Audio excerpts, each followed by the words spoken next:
Cricket सिर्फ bat या ball का खेल नहीं है, ये डर का भी खेल है। और एक ऐसा समय था जब दुनिया के सबसे बड़े बल्लेबाज रन बनाने से पहले अपनी जान बचाने की सोचते थे, क्योंकि सामने होती थी पाकिस्तान की फास्ट बॉलिंग। 161 किलोमीटर प्रति घंटे की रफ्तार, रिवर्स स्विंग का जादू और ऐसी गेंदें जिनके सामने महान बल्लेबाज भी असहज दिखते थे। लेकिन आज वही पाकिस्तान क्रिकेट एक ऐसे मोड़ पर खड़ा है जहां दुनिया सिर्फ एक सवाल पूछ रही है, what's wrong with Pakistan cricket? Pakistan cricket को ये हुआ क्या है? नमस्कार, आप देख रहे खबरांचल। आज हम विस्तार से बात करेंगे पाकिस्तान क्रिकेट की उन खामियों के बारे में जिसकी वजह से पाकिस्तान क्रिकेट एक छोटा सा बोर्ड लगने लगा है। अफगानिस्तान क्रिकेट इससे ज़्यादा ऊंचा लगने लगी है। चलिए बात करते हैं इस मुद्दे पे। अगर क्रिकेट के इतिहास में सबसे खतरनाक फास्ट बॉलिंग नेशन की सूची बनाई जाए तो सबसे पहले नाम जो आएगा ना, वो हो सकता है कि पाकिस्तान का आ जाए। इमरान खान ने सिर्फ वर्ल्ड कप नहीं जिताया था, उन्होंने पाकिस्तान को एक सोच दी थी, एक ऐसी सोच जिसमें तेज गेंदबाज सिर्फ विकेट नहीं लेते थे, बल्लेबाज के दिमाग में घुस जाते थे। फिर आए वसीम अकरम, रिवर्स स्विंग को कला बना दिया। उसके बाद वकार यूनिस, यॉर्कर ऐसी कि बल्लेबाज समझ नहीं पाता था कि गेंद कहाँ से आई। फिर Shoaib Akhtar, speed, aggression, fear. ये सिर्फ खिलाड़ी नहीं थे, ये पाकिस्तान क्रिकेट टीम की पहचान थे। लेकिन समय बदला और धीरे धीरे पाकिस्तान क्रिकेट की सबसे बड़ी ताकत उसकी सबसे बड़ी चिंता बनने लगी। आज भी पाकिस्तान में टैलेंट की कमी नहीं है। गली मोहल्ले से तेज गेंदबाज निकलते हैं, रॉ पेस आज भी दिखाई देती है। लेकिन सवाल टैलेंट का नहीं है, सवाल है उस टैलेंट को वर्ल्ड क्लास का बनाने का।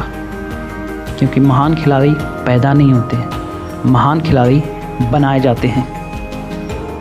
किसी भी महान क्रिकेट टीम की सबसे बड़ी जो ताकत होती है वो उसका खिलाड़ी नहीं, उसका सिस्टम होता है। और शायद यहीं से पाकिस्तान क्रिकेट की असली कहानी शुरू होती है। पिछले कुछ वर्षों में पाकिस्तान क्रिकेट ने कप्तान बदलते देखे, कोच बदलते देखते, सिलेक्टर बदलते देखे, रणनीतियाँ बदलती रही, लेकिन क्या टीम कभी स्थिर हो पाई? ज़रा सोचिए कि अगर हर कुछ महीने में आपका बॉस बदल जाए, काम करने का तरीका बदल जाए, लक्ष्य बदल जाए, तो क्या आप अपना सर्वश्रेष्ठ दे पाएंगे? यही सवाल पाकिस्तान क्रिकेट पर भी उठता है। जब कप्तान को यह भरोसा न हो कि अगले 6 महीने में ही कप्तान रहेगा या नहीं। अगले 6 महीने तो क्या, पाकिस्तान क्रिकेट का एक सीरीज अगर आप हार जाओ ना तो कप्तानी से हटा दिया जा रहा है। जब खिलाड़ी हर सीरीज के बाद अपनी जगह को लेकर असमंजस में हो तो मैदान पर सिर्फ क्रिकेट नहीं खेली जाती, दिमाग भी खेलता है। और जहां दिमाग अस्थिर हो वहां प्रदर्शन भी अक्सर अस्थिर हो जाता है। लेकिन क्या सिर्फ सिस्टम ही पाकिस्तान क्रिकेट की पतन की वजह है, या कहानी इससे भी ज़्यादा गहरी है? क्या पाकिस्तान की फास्ट बॉलिंग फैक्ट्री सचमुच बंद हो चुकी है, या फिर उसके इंजन में कहीं और खराबी है?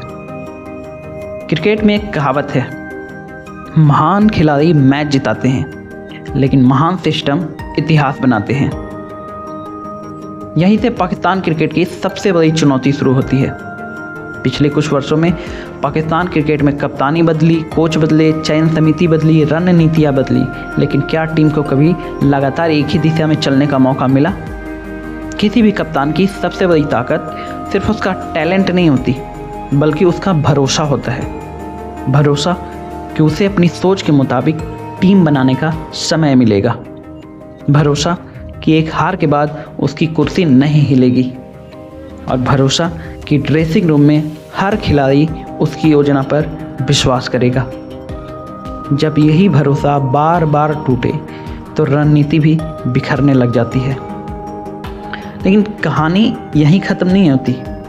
एक दौर था जब पाकिस्तान का हर तेज गेंदबाज दुनिया को डराने का सपना देखता था।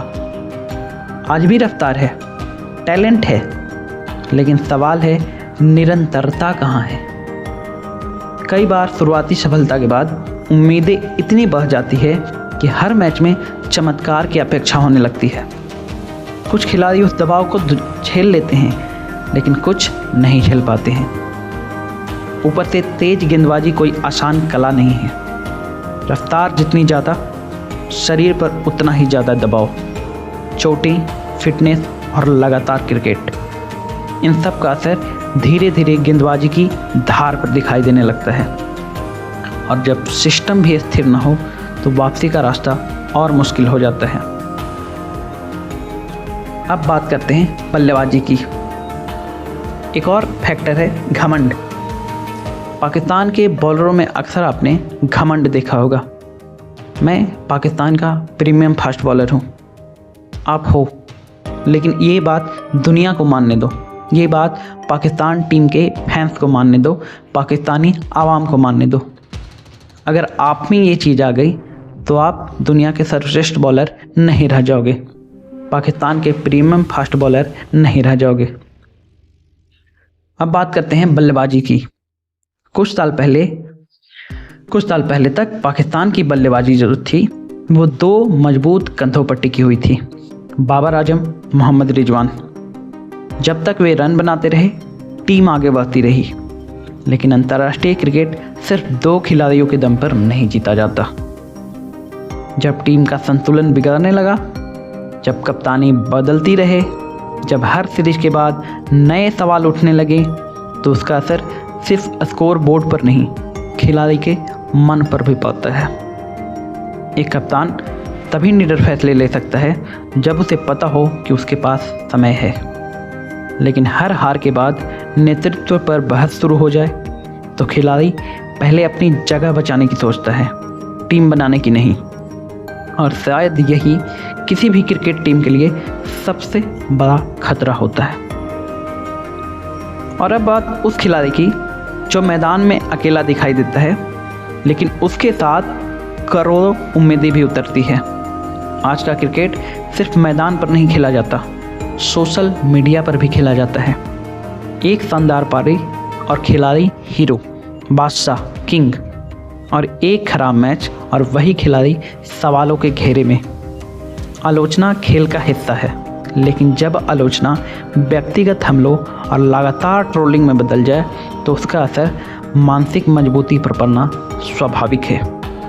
आत्मविश्वास गिरता है, फैसले बदलते हैं, और कई बार वही खिलाड़ी जो कभी मैच जिताता था मैदान पर खुद से ही लड़ता हुआ दिखाई देता है। लेकिन क्या पाकिस्तान क्रिकेट की कहानी यहीं ख़त्म हो जाती है? बिल्कुल नहीं, क्योंकि हर पतन के बाद एक सवाल जरूर उठता है, क्या वापसी संभव है? क्या पाकिस्तान फिर से दुनिया का सबसे खतरनाक फास्ट बॉलिंग नेशन बन सकता है, या फिर वह दौर सिर्फ इतिहासों की किताबों तक सीमित रह जाएगा? इतिहास हमें एक बात सिखाता है, क्रिकेट में टैलेंट कभी ख़त्म नहीं होता, सिर्फ उसे पहचानने, तराशने और सही दिशा देने वाले लोग बदल जाते हैं। आज भी पाकिस्तान की गलियों में टेप बॉल क्रिकेट खेला जाता है। आज भी ऐसे बच्चे हैं जो शोएब अख्तर जैसी रफ्तार और वसीम अकरम जैसी स्विंग करने का सपना देखते हैं। इसलिए सवाल यह नहीं है कि पाकिस्तान के पास टैलेंट बचा है या नहीं, सवाल यह है कि क्या वह टैलेंट सही सिस्टम तक पहुंच पाएगा। अगर पाकिस्तान क्रिकेट को फिर से दुनिया की सबसे खतरनाक टीमों में शामिल होना है तो सिर्फ नए खिलाड़ियों की तलाश काफ़ी नहीं होगी, उससे पहले स्थिरता चाहिए। एक ऐसी व्यवस्था जहां कप्तान को समय मिले, जहां कोच अपनी योजना पूरी कर सके, जहां खिलाड़ी हर सीरीज के बाद अपनी जगह को लेकर असमंजस में नहीं रहे, जहां घरेलू क्रिकेट से निकलने वाला टैलेंट अंतर्राष्ट्रीय स्तर तक पहुंचने के लिए सही मार्गदर्शन पाए। क्योंकि महान टीमें सिर्फ प्रतिभा से नहीं बल्कि सही व्यवस्था से बनती है। क्रिकेट ने हमें बार बार चौंकाया है, कई टीमें गिरी फिर उठी, कई महान खिलाड़ियों का करियर खत्म समझा गया फिर उन्होंने इतिहास रच दिया। इसलिए पाकिस्तान क्रिकेट की वापसी को भी कभी खारिज नहीं किया जा सकता।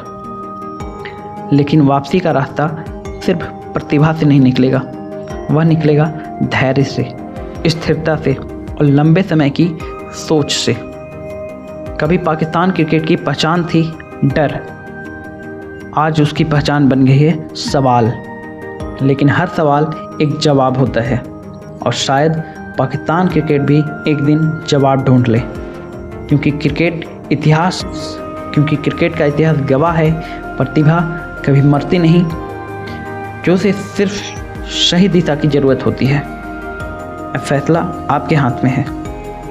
आप बताओ कमेंट बॉक्स में, क्या पाकिस्तान क्रिकेट फिर से दुनिया का सबसे खतरनाक बॉलिंग नेशन बन सकता है या फिर वह दौर सिर्फ यादों में रह जाएगा? अपनी राय कमेंट में ज़रूर बताइए। अगर आपको यह विश्लेषण पसंद आया हो तो वीडियो को लाइक करें, चैनल को सब्सक्राइब करें, बेल आइकन दबाना न भूलें। आप देख रहे हैं खबरांचल। जय हिंद, जय भारत।